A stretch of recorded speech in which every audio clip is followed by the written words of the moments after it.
About my journey from a transgender to an activist in society, which Sri Gauri Sawant. चलो शुक्रिया, आपको मैं दिख तो रही हूँ, पर मैं दिखी नहीं थी उस डॉक्टर को, उस माताजी पिताजी को मैं कभी नहीं दिखी थी। मेरे पिताजी पुलिस में थे। यू सिट समवेयर एल्स ना। मेरे पिताजी पुलिस में थे। बड़ी लड़की के हो जाने के 10 साल के बाद उनको लड़का हुआ, ऐसे डॉक्टर ने कहा, गोडबोले नर्सिंग होम पूना में। खुशी से जेब में जितने पैसे थे, पुलिस वाला है, नोटें कभी गिनता नहीं होगा, इतनी खुशी से उसने जो आया, गले की चेन नहीं दी, जो पैसे थे उन्होंने आया बाई को दे दी। खुश थे कि लड़का हुआ है। जी हाँ, I was born as a male. Shocking लगता है ना थोड़ा।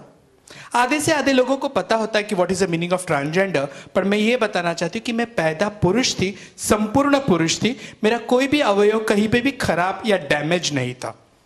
मेरा अवयव मैंने कहा, पर मैं पुरुष यहां नहीं थी, यहां थी। थोड़ा उल्टा हो रहा है ना? मैंने क्या कहा? मैं पुरुष यहां नहीं थी, यहां थी। डाइजेस्ट हुआ आपको? पुरुष यहां कैसे हो सकता है? पुरुष तो यहां होता है। जी हां, आपके नजरों से पुरुष नीचे था और मैं यहां पे औरत थी। I was born as a male, but I used to always think that I am a girl. जी हां, मैं वो सुंदर सी लड़की खुद को महसूस करती थी। उम्र के 9-8 साल तक मैं खुद को लड़के की तरह ही खेला करती थी, पर मैं खुद के जहन में हमेशा यही था कि मैं एक लड़की हूं। मैं हमेशा लड़कियों के साथ ही खेला करती थी। मेरा कंफर्ट जोन ज़्यादातर लड़कियों के साथ हुआ करता था। लड़कियों की तरह घर घर खेलना, भांडी कुंडी खेलना, मम्मी की साड़ी पहन लेना, तौलिया सर पे लकट के लोटे उल्टे पुल्टे करके टीचर खेलना। तब दूरदर्शन पे उषा उत्तप का शो आया करता था, सांबा हो। वो गाना देख के लगता था मुझे उषा उत्तप होना है। हाँ, मुझे तब भी लगा था कि मुझे भविष्य में जाके इतनी मर्दानी पर्सनालिटी चाहिए, बड़ी बिंदी लगानी है। दैट्स व्हाई मेरे कहीं ना कहीं जहन में मेरी औरत आकार ले रही थी। बचपन में मैंने ठाना था कि मैं आगे जाके भविष्य में बड़ी बिंदी जरूर लगाऊंगी, पर बच्ची थी ना, तब नहीं जानती थी कि 14 साल के बाद जब हार्मोन्स मेरे शरीर में बदलना शुरू हो जाएगा, मैं लड़की नहीं अनिल कपूर की छोटी बहन लगने लगूंगी। और मैं खरच शिट होते थे, क्योंकि सब जगह बाल आ रहे थे। मेरी खूबसूरती ढक रही थी। मैं खुद को घुटन से महसूस कर रही थी, क्योंकि ढांचा होता है ना, औरत को सुंदर दिखना चाहिए। और तब मैं भी उसी ढांचे में चलती थी। अनवांटेड हेयर हर जगह पे थे, और इसलिए मैं शायद लोगों से कटी सी सहमी सी रहने लग गई थी। I used to not play with anyone. मैं किसी से बात नहीं करती थी, पर मेरा क्रियाक्रम मैं हमेशा किया करती थी। मैं लड़कियों के साथ हमेशा खेला करती थी। स्कूल कॉलेज में मुझे मराठी, मैं महाराष्ट्र पूना से हुई थी, तो वहाँ पे मराठी में कैरेक्टर है गणपत पाटिल करके। अगर आप 80s या 90s के प्ले देखोगे, एक फनी कैरेक्टर पैंसी कैरेक्टर था, मतलब जिस तरीके से औरतों का आवाज में बात किया करता था, उसका नाम था गणपत पाटिल। और कोई भी पैंसी मैन अगर थोड़ा सा भी हाथ हिला दे तो उसे गणपत पाटिल बोला करते थे। मुझे आज भी वो दिन याद है। मैं 7 साल की 8 साल की होंगी, पिताजी के बाइक पे, मेरे पिताजी पुलिस में थे, उनके पास बुलेट थी, बुलेट के ऊपर बैठ के आ रही थी। पुणे में चतुर्श्रृंगी टेम्पल है, वहां पे से उन्होंने मुझे वो पानी में जो बोर्ड घूमती है ना, मोमबत्ती लगाने के बाद गर गर, वो एक दिलाई थी, और एक चक्र दिलाया था। और छोटी थी तो मुझे गाड़ी में ऊपर सीट के ऊपर बिठाया था। एक हाथ में वो चक्र लिया था और दूसरे हाथ में मेरे हाथ में बोर्ड था। उस दिन मुझे खुद को संतोषी माता रियलाइज हुआ था, क्योंकि सैटरडे को संतोषी माता पिक्चर देखा था। आई थिंक मैं ही संतोषी माता हूँ। जैसे गाड़ी चल रही थी, वो दोनों चक्र घूम रहे थे, मैं उस आविर्भाव से थी। और किसी ने आवाज दी, ए बाइल्या। इतना सुनते ही शब्द मेरे पिताजी ने मुझे जोर से गाड़ी से उठाया, नीचे रख के एक बम पे लात दे दी। वो लात आज तक है। उस दिन से आज तक मेरे पिताजी ने मुझसे बात कभी नहीं की। आज मैं उम्र की 37 हूँ, 38 में टर्न आउट होंगी। आज तक मेरे पिताजी ने 7 साल की उम्र में किसी ने मुझे बाइल्या कहा, मेरे पिताजी ने मुझे गाड़ी से उठा के मेरे बम पे एक पिछवाड़े पे लात दे दी और आज तक उनकी मेरी कट्टी बट्टी चालू है। जिम्मेदार कौन? आप लोग हो। मेरे पिताजी की तो कोई गलती नहीं थी, उन्होंने मुझे चक्र दिया था, मुझे बोर्ड दी थी, पर आपके एक शब्द ने उसके मन पे इतना घाव हुआ कि आज तक वो सहन नहीं कर पाया। हम किसको दोष दे? कल तक मैं मेरे पिताजी को बहुत गाली देती थी, अरे इन्होंने मुझे पैदा किया, ये जो पढ़ती हूँ ना मीटिंगों में जाती, इन्हीं के क्रोमोसोम से हम आते हैं, इन्हीं माँ बाप के गुणसूत्र से बच्चे हैं, मेरे पिताजी काले थे इसलिए मैं काली हूँ, शायद माँ का नाक मुझे आया तो मैं तुम्हारी थी। पर मैं आज जब मेरे पिताजी के लिए, कल तक मेरे दिल में बहुत गुस्सा था, मैं नफरत करती थी उस बंदे से कि वो मुझे स्वीकारता नहीं है। पर जब कल मैंने मेरे बच्चे के साथ में कहीं चल रही थी और किसी ने मुझे कहा हिजड़ा है अभी से ताली बजाना सीख लेगा, मेरे आंखों के आंसू में रोक नहीं पाई। हाँ, आई am a mother without uterus, I am the माँ। Yes, I always say motherhood is a behavior to love someone, to care someone, that is a motherhood.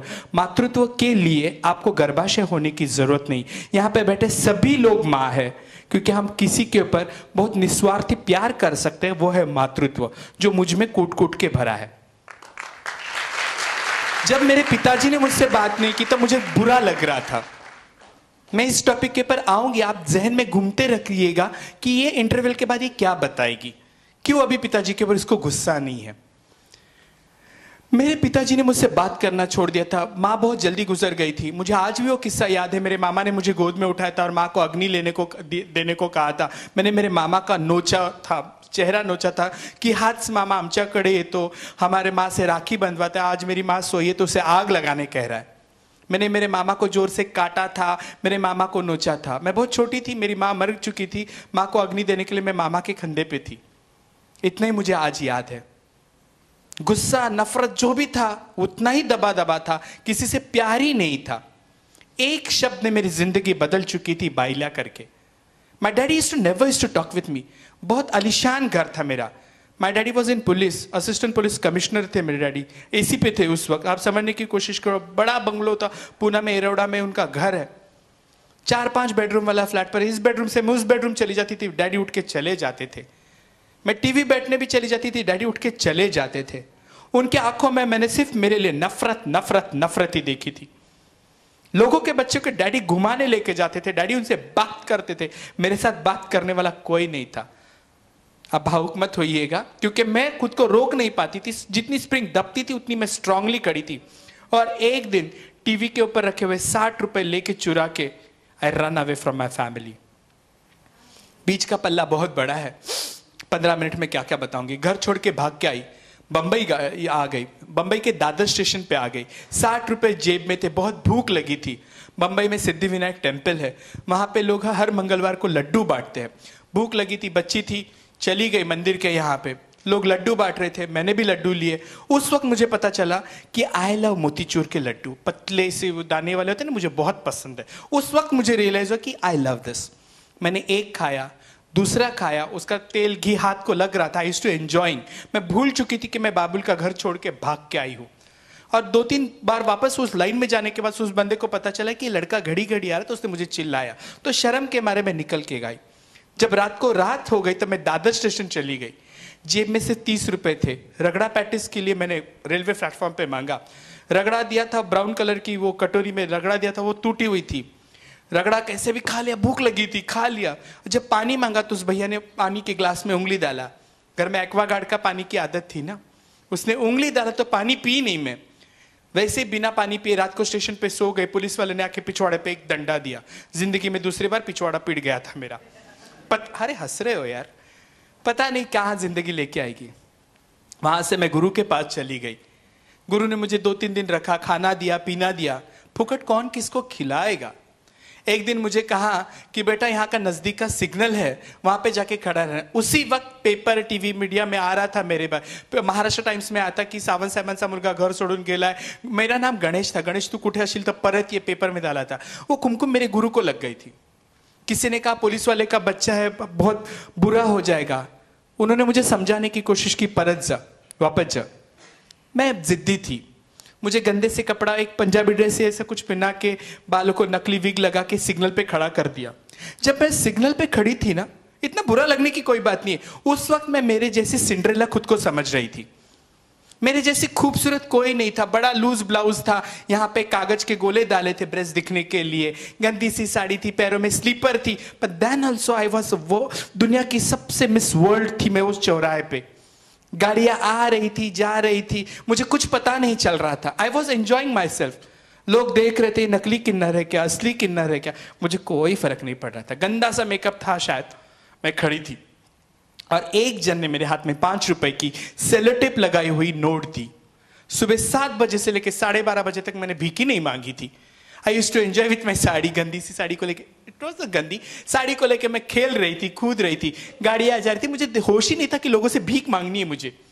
मैं उस दिन पहली बार साड़ी पहनी थी, किसी ने मुझे तैयार किया था, गजरा मेरे गर्दनों को छू रहा था, मुझे औरत होने का एहसास दे रहा था। गाड़ी वाले ने जब 5 रुपए की नोट दी, वो भी फटी हुई।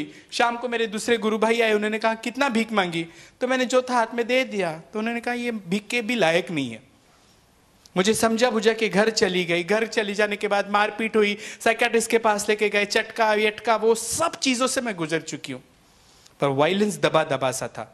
फिर एक वक्त पे पिताजी ने खुद ही कहा अब तुम चले जाओ, और वो पिंजरा छोड़ के मैं इस दुनिया में चली आई। ट्रांसजेंडर होने के बाद मुझे फर्स्ट टाइम पता चला कि टॉयलेट बाथरूम बाहर होता है, घर में टॉयलेट बाथरूम नहीं होता है। इंद्रायणी बासमती चावल की टेस्ट अलग होती है, खुशबू पकने से पता चलता था कि घर में चावल हो रहा है। यहाँ का उकड़ा चावल गले के नीचे नहीं उतर रहा था। यहाँ पे कभी अगर एसी बंद हो गया तो पिताजी चुपचाप उठा के दूसरे कमरे में लेके जाया करते थे। यहाँ पे एक छोटा सा पंखा जो रात भर आवाज करता था। मॉस्किटो गुड नाइट वगैरह कुछ भी नहीं था। मटके में सब लोग हाथ डाल के पानी पीते थे, घुटन होती थी, पर जाने का मन नहीं था क्योंकि वो मेरी जगह थी, मेरे अपनों की जगह थी। गुरु से बातचीत चालू हो गई, कम्युनिकेशन चालू हुआ। मैं थोड़ी सी पहले से थोड़ी अलग हूँ, थोड़ी सी डैशिंग हूँ। मानवेंद्र हैव सीन मी, मैं थोड़ी सी कटाल हूँ, नाटकल हूँ। घर वालों से थोड़ा बात कर लिया उन्होंने, मेरा कॉलेज एडमिशन शुरू कर दिया। मीन टाइम मैंने हमसफर में काम करना शुरू कर दिया। हमसफर में तभी एकदम गे टाइप था, और मैं ही ऐसी थी आउटरीच वर्कर थी जो लोगों को प्रमोट करती थी सेफर सेक्स के लिए, कॉन्डम डिस्ट्रीब्यूशन करने का, ये सब काम, हेल्थ में लोगों को HIV टेस्टिंग स्क्रीनिंग करने का। धीरे धीरे धीरे मैं खुद को ग्रोन अप करती गई, पर दिल में एक बात थी कि I wanted to be a girl. I never used to wanted to be a hijra. I never wanted to clap on a street. I never wanted to be naked on the street. मुझे कभी नहीं करना था, पर मेरे नसीब में वही लिखा था जो आप लोगों ने तय किया था। कर्मण्येवाधिकारस्य मा फलेषु कदाचन, जिस तरीके से लिखा होता है, मैं उसी पिंजरे में थी। हम सफर में काम करते करते हम लोगों ने खुद की संस्था शुरू कर ली। खुद का संस्था शुरू करने के पीछे का भी मकसद ये था, मैं मेरे बहनों को देखा करती थी सिग्नल पे चिल्लर जमा करने के बाद किसी चाय वाले के पास जमा करती है। डॉक्टर के पास जाओ, डॉक्टर हमें हाथ लगाता नहीं है। एक मेरे गुरु भाई को किसी से इश्क हो गया था, उसने जला के ले लेता। सायन हॉस्पिटल बॉम्बे का सबसे बड़ा गवर्नमेंट हॉस्पिटल है, मुत्री के बाजू में उसको रखा था। डॉक्टर इंजेक्शन देने को तैयार नहीं थे, मैंने वो सब देख रही थी। मेरे घर में पॉमेरियन कुत्ता था, उसे लेके जाने के लिए रिक्शा वाले को सुबह फोन करते थे, काका तुम्ही याल ना राजूला घेऊन जायचं डॉक्टर कडे। मेरे कुत्ते के लिए इतना था, और मुझे आज पता चल रहा था कि सायन हॉस्पिटल में, गवर्नमेंट हॉस्पिटल में मुत्री के बाजू की जगह मेरे लिए रखी है। आप समझने की कोशिश करिए दनवक कितना होगा किसी के साथ। जब हम लोगों ने चार चौकी शुरू किया तब एक ही मोटिव था कि हम लोग इनको एक DIC देंगे जहां पे लोग आके नहाएंगे, धोएंगे, साफ सुथरे रहेंगे। एक चटाई से लेके मैंने शुरू किया थी संस्था, एक चटाई से। मोटिव इतना ही था कि ट्रांसजेंडर आए, कभी आते थे साबुन लेके भाग चले जाते थे, कभी दारू पी के आते थे, चाइनीज फ्राइड राइस खाते थे, उनका फेंका हुआ प्लेट में उठा लेती थी। पर मोटिव इतना ही था कि मुझे इनको संगठित करना है। इतना आसान नहीं था। फाइट समाज के साथ थी, फाइट मेरे अपनों के साथ थी, और मेरी फाइट मेरे बिरादरी के साथ थी। जब तुम त्रिकोण के एक मध्यांग पे खड़े हो ना, व्यास नहीं बनता। मेरे अपने ही मुझे दूरकार रहे थे, मेरा समाज भी मुझे यही कह रहा था कि आपला नहीं बदलना, यही हमारी जिंदगी, यही हमारा प्रारब्ध है। जब हम लोग HIV एड्स में काम करना शुरू करते करते गए, प्रोजेक्ट्स आने लग गए, लोग एम्पावर करने लग गए, समाज से पहला मुझे विरोध हुआ। क्यों? कि मैं ये हायरार्की तोड़ रही हूँ, पितृसत्ता को छेद दे रही हूँ, गुरु चेला सिस्टम को मैं चिल्ला रही हूँ। मैं बोलती थी कि हमको भीख नहीं मांगना, हमको काम करना है। एक बार होटल में खाना खाने गई थी, इडली सांभर, अन्ना ने मुझे कहा वहां जाके बैठो। मैं बोला क्यों? बोला नहीं नहीं अच्छा लोग आएगा। मैं बोला एसी में नहीं जाना, मुझे इधर जाना। नहीं ना, आप बाहर जाके बैठो। That was my first incidence. आज वही होटल के एसी रूम का वो मैनेजर मुझे आकर बताया, आइए ना, हम अंदर बैठे ना, आप यहाँ बैठोगे, लोग आपका फोटो लेंगे। चेंज टाइम होता है। पर वही होटल में मुझे लेने को लोग तैयार नहीं थे। मुझे पार्सल दिया था, पैसा नहीं नहीं आशीर्वाद दो, चाहो जाओ, 20 रुपए क्या लेने का चाहो। जब मैं पैसा ही नहीं दिया था, मैं उससे झगड़ भी नहीं सकती थी। आप समझने की कोशिश करो। उसने बांध के दिया हुआ इडली सांभर था, मुझे होटल में ना ले करके वो रास्ते पे दे रहा था, आपसे पैसा, जाओ बाबा। इतना आसान नहीं है। आज यहां पे मैं बोल रही हूं, क्या आपको लगता है इतना आसान होगा मेरे लिए यहां आना? बिल्कुल नहीं। मेरा समाज आने को तैयार नहीं था, डॉक्टर हमको हाथ लगाने को तैयार नहीं है। मैं एनजीओ में काम करती हूँ, हम लोग फीमेल सेक्स वर्कर्स के साथ भी काम करते हैं। वो और हम कहीं ना कहीं एक प्लेटफॉर्म पे आ जाते हैं। आप में से जो औरतें होती है ना, जो धंधा करने वाले लोगों को एक अलग नजर से देखते हैं, oh she is a bitch, whore, इतना आसानी से हम लोग बोल देते हैं। पर कभी उनकी जिंदगी आप देखोगे, मेरी हालत तो बहुत ज्यादा अच्छी है। मैं आपको डराती हूँ, धमकाती हूँ, कभी कभी भगवान के नाम पे आप मुझे पैसा दे देते हो। उनकी जिंदगी तो हाल से बदतर है। एक मत ताली बजाओ। एक दिन हम लोग डीआईसी एनजीओ वाले, हमारे पास वो टपरवेयर के डब्बे नहीं होते ना, हम लोग टेबल पे बैठ के खाना खाते, जमीन पे बैठ के सब खा रहे थे। फैब इंडिया के कुर्ते में पहनने लग गई थी, एम आई राइट? तो हम लोग बैठ के खाना खा रहे थे। एक औरत ने आके मुझे पूछा, तब मैं थोड़ी भारी भक्कम होने लग गई थी, ज्यादा फैट्स खाती थी, लड्डू खाती थी। तो मुझे कहा, अम्मा डू यू हैव अचार? कोई औरत अगर आके तुमको अचार पूछती, मेरा हैंड राइटिंग बहुत खराब है, इसका मतलब मैं डॉक्टर हूँ बिल्कुल नहीं। मुझे पूछा, अम्मा अचार है? मैंने अपना एब्रो 90 डिग्री घुमाया, उसे थोड़ा सा नींबू का पिक्कल दे दिया। उतनी उस औरत की और मेरी पहचान। बहुत समय चला गया, 5 साल जिंदगी के चले गए। मेरी एक स्टाफ है, मुझे आके पूछते हैं, अम्मा do you remember that lady? मेरे को जिसने पैदा किया है ना, उनको मैंने एक बार रोड क्रॉस करते वक्त देखा था। मेरे पिताजी को 20 साल बाद मैंने रोड क्रॉस करते देखा था, पर मैं उनको पहचानने को मुझे 2 मिनट लगे थे। जिंदगी में किसी को मैंने पिक्कल दिया, उसमें क्या याद रखूंगी बेटा? मुझसे कहा, नहीं अम्मा शी इज HIV पॉजिटिव। ठीक है, HIV फील्ड में काम करते करते मैं मशीन बन चुकी थी। आज मशीन नहीं हूं, मशीन बन चुकी थी। मैंने कहा ठीक है, लाइन लिस्टिंग में से नाम हटा दो, मुझे जाना है, कहीं बाहर जाना है। उसने कहा, नहीं अम्मा उसका साथ थोड़ा एक प्रॉब्लम है। मैंने बोला, बोलो क्या है? बोले चलो। तब मैं पान खाया करती थी, नया नया थोड़ा फकीरी होता है, तो 120 पान खा के, 10 रुपए की पान खा के, अच्छी दीवार दिखी तो थूकना है, वो खुशी मिलती थी। हाँ, मुझे बहुत खुशी मिलती थी। दैट वॉज माई आक्रोश, try to understand. That was my violence, दबा दबा सा जहर था वो मेरा। मुझे तुम्हारी दीवार गंदी करते कुछ भी बुरा नहीं लगता था। मुझे तुम्हारी दीवार अच्छी पसंद नहीं थी, क्योंकि आपको मैं पसंद नहीं थी। आई यूज्ड टू चीव अ पान में 1-2 पान एक्स्ट्रा खा के, चल रहे राजू क्या हुआ, इतना नहीं करती थी थोड़ा बहुत। चली गई, जब देखी तो एक 10 बाय 10 के कमरे में पंखा बिक रहा था, टीवी बिक रहा था। किसी ने कहा कि मैं गैस का बाटला लेके जाऊंगी। एक बंदे ने कहा कि ये औरत मेरा 2 लाख देना है, ये बच्ची को मैं लेके जाके सोनागाछी बेचूंगा। उस वक्त मैं खुद को रोक नहीं पाई। 2 पान 120 बनारसी चूना मुंह को लगा के मैंने कहा, मेरा 5 लाख देना है। झूठ बोलना कभी कभी बहुत जरूरी होता है। मैंने कहा, मेरा 5 लाख देना है।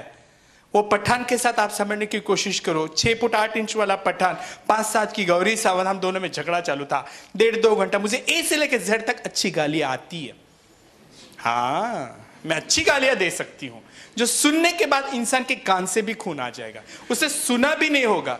वो सबका मैंने प्रयोग किया, only and only to save my child. जब वो चला गया, मैं बोली मैं 5 लाख में, मेरा 5 लाख आना है, बच्ची के ऊपर कस्टडी मेरी बनती है। जब मैं बच्ची को घर पे लेके आई, मेरा गुरु टाइगर बाम, विक्स बाम सब मिल के मसाला लगा के बैठा हुआ था। मेरा बड़ा गुरु भाई चंपा नाम है, किंगफिशर और एक मांदेली टुकड़ा कागज में रखा हुआ मांदेली खा रहा था। अब समझने की कोशिश करो, रात हो गई थी। पहला सवाल मेरे गुरु ने मुझे पूछा, इंसान का बच्चा? आप सुनिए, ध्यान से सुनिए। मेरी गुरु मुझे कहती, इंसान का बच्चा, that means we are not इंसान। That was first slap. मैंने कहा हाँ। बोला, अरे तू ये 8 लोगों की बच्ची उठा के लेके आई, तू क्या मुसीबत है? इधर झोपड़पट्टी वाले जीने देंगे क्या? किसी ने कहा धंधा करवाएगी क्या बच्ची से? बुढ़ापे का सारा सब सुन सुन के मैं कंटाल गई थी, पर मेरे पास जवाब नहीं था। मेरी बच्ची वो फिश के टुकड़े को देख रही थी। दारू पीते पीते मेरा गुरु भाई वो छुपा रहा था। मेरे गुरु ने चावल दी, राइस दी। फिर मैंने बोला भाई गुरु भाई थोड़ा सा टुकड़ा उसको मांदेली का तो डाल दे। बच्ची खाई तब मेरा गुरु भाई बोलता कितना खाना खाती है? 3 दिन। आप समझिए 6 साल की बच्ची 3 दिन भूखी थी। बच्ची कांटे के साथ मच्छी खा रही थी, मैं देख रही थी उसे। मैं प्योर वेगन हूं, मैं अंडा तक नहीं खाती हूँ, पर उसको खाते वक्त मेरे को तृप्ति का एहसास हो रहा था। रात हो गई, हम एक पलंग पे सोते हैं। मैं ब्लेस्ड हूँ, थोड़ी दादागिरी करती हूँ, इसलिए मुझे थोड़ा ऊपर देते। ऑफिसर की बेटी हूँ ना, एक जेड सिक्योरिटी मिलती है मुझे। तो मैं पलंग पे ऊपर सोई, मेरी गुरु नीचे सोई थी। बच्ची को कौन सुलाएगा? दारू पिया गुरु भाई उसके बाजू में, वो सोएगी नहीं। मेरी गुरु के बदन से तो मतलब वो उसके होश में नहीं थी। बच्ची मेरे बाजू में आई। रात हो गई, एक छोटा सा कंबल था, वो बच्ची खींच रही, मैं खींच रही। तब मुझे लगा कि इसको क्यों ये मुसीबत में लाई मैंने, क्यों जड़ी बूटी लेके आई, मैं खुद की जिंदगी क्यों जहन्नुम बना ली। रात को 1:30-2 बजे बच्ची ने मेरे पेट पे हाथ रखा। आप उम्मीद करिए आज तक वो मैं हाथ हटा नहीं पाई। She is my daughter, her name is Gayatri. अब बचाते हैं ये गायत्री के लिए। देखो बच्चा पैदा करने के लिए मुझे इमली खाने की जरूरत नहीं पड़ी, 9 महीना रुकने की जरूरत नहीं पड़ी। जिस पावरफुल ताकत से वो लड़की ने मुझे पकड़ा था ना, मेरे पेट को मुझे झिंझोड़ दिया था। मेरा मातृत्व का एहसास उस रात मेरी डिलीवरी हो चुकी थी। वो गायत्री मेरी जिंदगी में आई।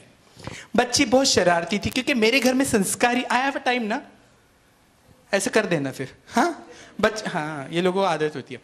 बच्ची को जब मैं स्कूल जाती थी, मेरी बच्ची की रोज कंप्लेंट आया करती थी। बच्ची को पता नहीं टीचर रोज क्यों चोटी बांध के आने को कहते। मैं एक दिन चोटी बांधी, बच्ची छोड़ देती थी। दूसरे को रोज मैं बोलती थी कि अम्मा जरा मेरी बेटी की चोटी डाल दो। एक दिन गुस्से से मैंने जाके उसे जेंट्स सैलून में बैठाया, उसका बॉय कट कर दिया, मशरूम कट कर दिया। बच्ची रो रही थी, बच्ची के आंखों के आंसू अंगूर की तरह थे। मैं मजबूर थी क्योंकि मुझे चोटी डालने नहीं आती थी। टीचर बिना चोटी के स्कूल में बच्ची को ले नहीं रही थी। एक दिन पेरेंट्स को बुलाया, मैं चली गई। टीचर ने कहा इसके माँ बाप को बुलाया। मैंने कहा मैं उसकी माँ हूँ। टीचर को पसीना छूटने लग गया, टीचर शिवरिंग होने लगे। उसे मुझे प्रिंसिपल के कमरे लेके गई। प्रिंसिपल ने मुझे बैठने को, मैंने खुद से ऐसी की, प्रिंसिपल ने कहा खड़े हो जाओ। चेयर मैंने हाथों से ऐसी लकड़ी की स्कूल की chair, sir you can sit here. Chair sir यहां बैठिए ना, इकड़े इकड़े बसा ना। चेयर ले ली। टीचर ने मुझे कहा आप खड़े हो जाइए। प्रिंसिपल मुझे कहती है खड़ी हो जाइए, आप समझने की कोशिश करो। प्रिंसिपल ने मुझे सवाल पूछा आप क्या हो? हिजड़ा हूं। वो क्या है? औरत है। आप उसको हिजड़ा बनाना चाहते हो? मैंने बोला नहीं, मैं तो उसकी परवरिश कर रही हूँ, मैं मदर टेरेसा बन रही हूँ, मैं उसका ख्याल रख रही हूँ, मैं उसके लिए कितना कर रही हूँ। बोला आपकी लड़की स्कूल में गंदी गंदी गालियां देती है, लोगों को मारती है और कहती है ज्यादा तुमने मुझे अगर टिफिन नहीं दिया, पेंसिल नहीं दिया तो मैं हिजड़े लोग छक्के लोगों को लाके तुमको मारूंगी। आपके बच्चे को संस्कार दे ही नहीं पा रही थी मैं, उसका ग्रास कम था मेरे लिए। उस डिसीजन से मैंने उसको हॉस्टल में रख दिया। थोड़े दिन बाद मेरे मीडिया फ्रेंड्स है, किसी ने मेरे बारे में आर्टिकल लिखा, यूनक मदर। यूनक का मतलब है castrated man. I am not only castrated man, I am a woman, I respect my self, my journey is not a eunuch journey. लिखा, मैं रातों रात फेमस हो गई, लोग मुझे जानने लग गए, पहचानने लग गए, इंटरनेशनली मैं फेमस हो गई। पर मैं वही गौरी सावंत थी जो रास्ते पे थैले वाले के साथ झगड़ा करती थी, कहीं पे भी सिग्नल पे कोई भी हिजड़ा मिले उसके साथ बैठ के चाय पीती थी, मजा मस्करी करती थी, स्वच्छ भारत अभियान की तरह थूक के रख देती थी। एक दिन बंबई का कमाटीपुरा रेड लाइट एरिया है, वहां पे मैं चली गई। वहां पे 2 बांग्लादेशी लड़कियों ने मुझे पूछा अम्मा की भालो लागছে तुम्हें की बंगाली ना गे खांड के आमी की कितने बंगाली ना ना आपकी बड़ी बिंदिया बड़ी प्यारी लगती। मैं बोला जा 120 बनारसी पान लेके आ। आधा घंटा वो लड़की आई नहीं। मैं बोली ये लोग बहुत चैप्टर बंगाली लोग, हाँ ये लोगों मारो इधर रखो मत इन लोगों। मैं ज्ञानामृत दे रही थी किसी को। और एक छोटा सा पिंजरा होता है सेक्स वर्कर्स की, जैसे टूर्स के बस होती है ना, पर्दे लगे हुए ऐसी बस होती है, छोटी बस की तरह उनका घर था, कर्टन लगा है। मैं टहल रही थी, मैं एक जगह 10 मिनट की ज़्यादा बैठ नहीं सकती हूँ, तो चली गई। तो मैंने कर्टन खोला तो एक लड़की जो उसकी बहन थी वो वहाँ पे सोई थी, उसके बाजू में छोटी सी लड़की रखी थी और वो लड़की माँ के दुपट्टे के साथ खेल रही थी, ऐसा हाथ पकड़ रही थी, छोड़ रही थी। और उसके बाल बहुत सुंदर, बंगाली थी, बड़ी बड़ी आंखें, बाल छोड़ के मैं इसे 2 मिनट देख रही थी। और जैसे मैंने देखा तो एक अंकल अपनी जिप लगा रहे थे। मुझे शर्म आ गई थी खुद को। जिंदगी में दूसरा तमाचा मुझे मिला था। मेरे पिताजी, मेरा बाप, मेरा भाई, मैं सभी को मेरा ही कह रही हूँ। मेरे पिताजी, मेरा बाप, मेरा बेटा, मेरा हस्बैंड जिप लगा रहा था। मैंने बहुत ताकत से वो पर्दा बंद कर दिया। वो अंकल का, मेरे पिताजी का जाने का इंतजार किया। जब वो चले गए, बच्ची को उठाया तो बच्ची के बदन से सुसु, ग्राइप वाटर का मिक्स बास आ रहा था। मैंने उसको देखा, आई जस्ट स्माइल्ड। मैं कुछ बोलने की हिम्मत ही नहीं थी मुझ में, शर्म टूट चुकी थी मैं। उसने कहा तुझे चाहिए क्या? मैंने कहा तू देगी क्या? अगर मैं नहीं दूंगी तो ये आर बनेगी। Try to understand. कोई माँ अगर बोलती कि मेरी बेटी आर बनेगी, आप सब होशियार लोग हैं, आपको आर का मतलब पता है। यहाँ माँ विवश, बच्ची का फ्यूचर उसने तय कर लिया है। मुझ में उस रात हिम्मत नहीं थी। बच्ची को मैंने नीचे रखाया। ओला बॉम्बे में नई नई शुरू हुई थी, माइक्रो मिनी 350 400 8 मिनट पे आएगा, चूटे की तरह उसे देख के मैंने बोला गाड़ी बुक कर ले। मुझे जगजीत सिंह पसंद है, गाड़ी में बेबी डॉल सोने की लगा था, वर्ली सीलिंग से गाड़ी आ रही थी, मुझे खुला समुंदर देखना पसंद है। उस दिन मैं मिट्टी की थी, मैं स्तब्ध थी। गुरुवार था, मैं गुरुवार को फास्टिंग रखती हूँ। गुरु ने कहा खाना खाएगी? मैं बोली नहीं, मैं जेऊन आली बाहरून, आई हैड इट मैं। सो गुरु ने कहा ठीक है सो जाओ। रात को 1:30 बजे तक मैं करवटें बदल रही थी, बच्ची का चेहरा मेरे सामने, आंखों के सामने आ रहा था। गुरु ने जब सुसु को उठी तो गुरु बैठ के उठ गए, बोले क्या हुआ? मैंने कहा ये हुआ। तो मेरे गुरु ने कहा कि आर की बच्ची आर ही बनेगी। बहुत आसानी से मेरे गुरु ने बोल दिया था। तीसरी चोट मेरे कलेजे पे लगी थी। मैंने कहा गुरु आपके पिताजी तमिल ब्राह्मण है, पूजा करते, फिर आप नहीं पुजारी बने। मेरे पिताजी पुलिस में, मैं नहीं बने। हम कैसे तय कर सकते कि सेक्स वर्कर्स की बेटी सेक्स वर्कर ही बनेगी? मेरे गुरु ने कहा अब तू क्या चाहती है? मैं बोला क्यों ना हम इन्हें देखें। मेरे गुरु ने सिर्फ मुझे स्माइल किया, उसने मेरे सर पे हाथ घुमाया। उसको पता था कि दूसरी चिंगारी यहाँ उठ चुकी थी, एक गायत्री पे रुकने वाली ये नहीं थी। उस रात मेरे दिल में एक थॉट आया जिसका नाम है नानी का घर, मतलब आजीचं घर, जहाँ पे हम लोग ये सेक्स वर्कर्स के बच्चियों को संभालते हैं ताकि भविष्य में लड़कियां सेक्स वर्क में ना जाए। और जिंदगी मेरी तड़पी एक मातृत्व के लिए, एक जिंदगी मेरी तड़पी है मातृत्व बनने के लिए। आखिर में मैं हमेशा कहती हूँ, आई एम डिवोटी ऑफ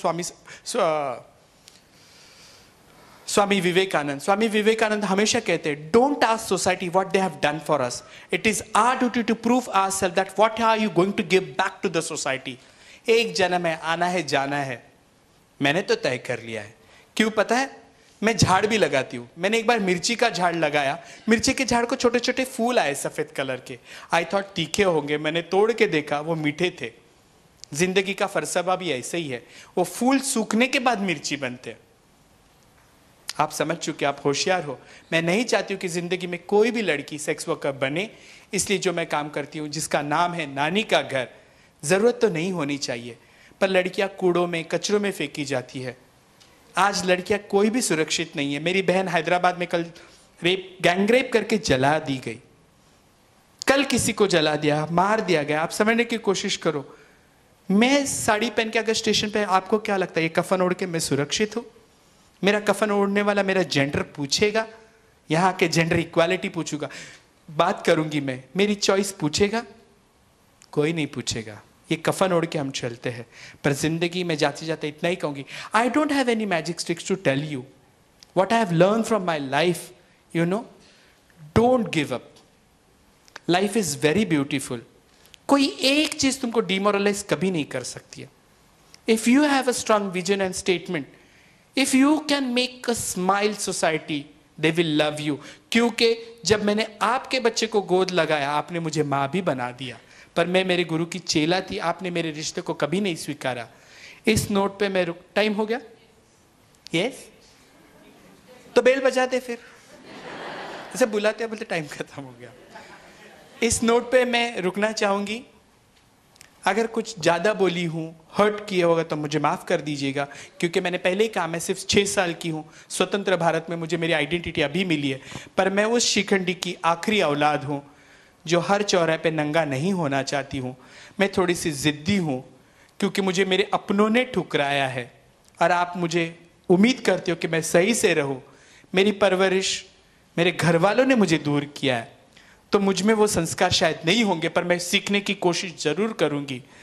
और आखिर में कानून बदलने से कुछ नहीं होता, हर एक की अपनी सोच बदलेगी, तब मेरे ख्याल से लगता है ये मोहब्बत की दूरियां मिट जाएगी। क्योंकि आपकी ताली ताली है, मेरी ताली आक्रोश है। मेरी जैसी ताली आप सुनना पसंद नहीं करते हो।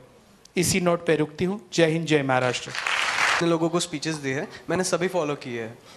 तो सो मैम एक मतलब ट्रांसजेंडर के बारे में एक क्वेश्चन था कि अब तक मैंने जितने भी मूवीज़ देखी है, एक्चुअली अगर हमें चेंज करना हो विजन, ये मेरा खुद का एक सुझाव है कि ओके ट्रांसजेंडर की अभी बहुत सारी मूवीज़ हैं जिसमें ट्रांसजेंडर को दिखाया जाता है। मतलब एक मूवी थी कि जिसमें ऋषि कपूर देख रहे थे, तो उसमें एक बहुत मेजर कॉज मुझे लगा कि वो अगर किसी को ट्रांसजेंडर दिखाना है तो वो अपना सेक्स रिप्रेजेंट करेंगे। मतलब कोई अगर अच्छा मर्द दिखे तो अपने वो ओट दबा देंगे, और यही कुछ सब कुछ चीज़ें हैं ना, हम लोग सीखते हैं, हम बच्चे हैं तो हम सीखेंगे कि वो ट्रांसजेंडर है, वो तुम्हारे देख के तुम्हें ठरक की नज़रों से देखेगा, वो लड़का है तो लड़कों को ठरक की नजर से देखेगा।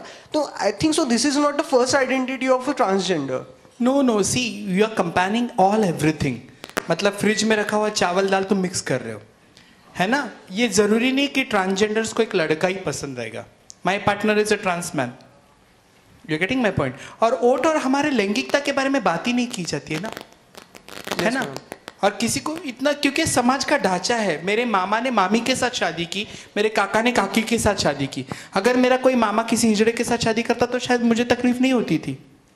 आप समझ रहे, समाज में शादी का व्याख्या ही ये किया गया है। और जब तुम बोलते कि हम आदमियों को देख के वोट पसंद करते हैं, हम औरतों को नहीं करते, ये गलत मत रहिएगा, है ना। नहीं, आई एम नॉट सेइंग दैट हमें वही विजन चेंज करनी है कि उनकी एक अलग से आइडेंटिटी वैसे भी है। पर किसी को देख के सभी ऐसे नहीं होते। मैंने कभी जिंदगी में किसी मर्द को देख के नहीं किया, शायद किसी मर्द ने मुझे देख के किया होगा। उनके नजरों से मैं घायल हुई हूँ, कभी कभी ऐसे नजरों से भी मैं खुद को परेशान महसूस की हूँ। तुम्हें क्या लगता है मुझे छोड़ा गया होगा? ओके है ना। तो इस तरीके से ये सिर्फ वन वे ट्रैफिक अगर तुम करोगे आप। मैंने इसलिए कहा ना कि मेरा समाज कौन था, मुझ में संस्कार नहीं किए गए, मुझे किसी कमला हमला ने पैदा नहीं किया है। आप जैसे, आपके जैसे घर में कोई होगा तो आप बोले कि बड़े आएंगे तो इस तरीके से, मुझे में संस्कार ही नहीं थे ना बाबू। अब मैं खुली हूं, मुझे तुम पसंद आए तो मैं बोले और चिकने, शायद कोई दूसरे गट्स नहीं होंगे बोलने के लिए। और मैं सेक्स के बारे में खुल के बोलती, इसलिए शायद मैं बदतमीज हूं। मैं सेक्स वर्कर हूं तो मैं पटरी के यहाँ पे किसी झाड़ के इधर खड़ी होती हूँ, समझ जाओ। मैं सेक्स वर्कर हूं, मैं एक झाड़ के नीचे खड़ी हूं।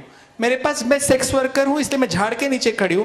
वहां पे कौन आता है पता है? तुम्हारे पिताजी, तुम्हारे भाई, तुम, तुम्हारा बेटा, तुम आते। मैं तो वही खड़ी रहती हूँ। नाम किसका खराब है? मेरा क्या है? मैं सेक्स वर्कर। बाजार में अगर नहीं बिकते थे तो क्या खरीदार नहीं होते थे? लोग कोई हमसे नाता रखने नहीं चाहते। एक पोएट मेरी दिशा शेख करके, उसने कविता लिखी हिंदी में। बरसात आने के बाद एक आदमी जाके दीवार के बाजू में खड़ा हो गया। बरसात आ रही थी तो एक आदमी जाके दीवार के बाजू में खड़ा हो गया। दीवार को लग गया मैं घर बन गई हूं। दीवार को लगा मैं घर बन गई हूं। पागल दीवार थी, ये नहीं जानती थी बरसात रुकने के बाद वो चला जाएगा। हमारी जिंदगी में आने वाले आदमी वक्त के लिए आते और चले जाते, क्योंकि रिश्तों को कोई नाम ही नहीं है उसके लिए। ये इंडस्ट्री में है। तो सेकंड क्वेश्चन ये है कि हम ऐसे क्या प्रैक्टिकल स्टेप्स ले सकते हैं सोसाइटी में जिसकी वजह से ये जो सेक्स इंडस्ट्री है। इतने मत सवाल पूछ, एक एक पूछ ले, तुझे मैं टाइम दे देती हूँ। Okay. सेक्स वर्कर इंडिया में लीगल नहीं है, पहली बात। ओके वो लीगलाइज करो। ओके कोई भी लीगल करो, फिर उसके ऊपर। जब अनलीगल वर्क है, मोस्ट ऑफली फोर्स गर्ल्स है जो हरेस्ट कर, जब तुम लीगल कर दोगे तो उसके ऊपर ढांचा हो जाएगा। अभी ये औरतें बच्चे पैदा करती है, आप हमारे यहाँ पे औरतों को अधिकार नहीं है। अगर मैं किसी हॉस्पिटल में लड़की को लेके जाती हूँ सेक्स वर्कर को, उसको बोलते रोजी आदमी का क्या नाम लगाने का, तो मेरी रोजी बोल देती कि अक्षय कुमार लगा दे। She don't know. आप समझ रहे, मेरे हंसने की ये बातें, क्योंकि औरत को रोजी को नाम अपना लगाने का अधिकार नहीं है। मैंने 10 फीमेल सेक्स वर्कर को इकट्ठा किया, बोला पैन कार्ड बना के हम आरटीआई फाइल कर देंगे, हम ना टैक्स भरेंगे, उसमें लिखेंगे सेक्स वर्कर है। वो वकील मेरे सीए ने मुझे वापस दे दिया, मेरे को ब्लॉक लिस्ट में डाल दिया। अब समझ रहे, सेक्स वर्क लीगल कर दोगे तो बहुत सारी चीजें हो जाएगी, उसे भी काम तरीके से देखो। Okay thank you. दूसरा सवाल ये था कि what practical steps we can take कि ये सेक्स इंडस्ट्री इंडिया से खत्म हो सकती है क्या? क्यों पर पहले विश करनी थी। ये सोच को तुम क्यों ये कर रहे हो? तुम इसे घृणा की नजर देखो। यहां बैठ के कोई भी प्लेटफॉर्म पे ये कोई नहीं बोलेगा मेरे को 2 लड़की, एक को मैं आईएएस ऑफिसर बनाऊंगा, दूसरी को सेक्स वर्कर बनाऊंगा, कोई नहीं बोलेगा। और ये भी बोलना उचित नहीं होगा कि वो औरतें करके हम मां बहनें सुरक्षित है। सुरक्षितता आपने सबने देखी है। इस तरीके से आप करोगे कि ये बंद कर दो तो नहीं होगा। नहीं, मेरा क्वेश्चन ये, जैसे आपने बोला कि हरास करके उनको लेके आया जाता तो उसके ऊपर सख्त कानून बनाओ। That is what I'm नाबालिग asking. लड़कियां, बांग्लादेशी लड़कियों को लाया जा रहा है, That is what I'm उसको रोक asking. दिया That is करो। what I'm asking. पर बांग्लादेशी लड़की को छोड़ दो, उसके गोद में जो बच्चा है वो तो मेरा है ना, उसे सुविधा दे दो, उसके स्कूल कॉलेज में तो एडमिशन दे दो। उसकी कोई लड़की वापस दोबारा से सेक्स वर्क ना बने, वो जिस दिन वो सेक्स वर्कर बनेगी उस दिन तुम्हारी और मेरी हार है जिंदगी की। Yeah. Thank you.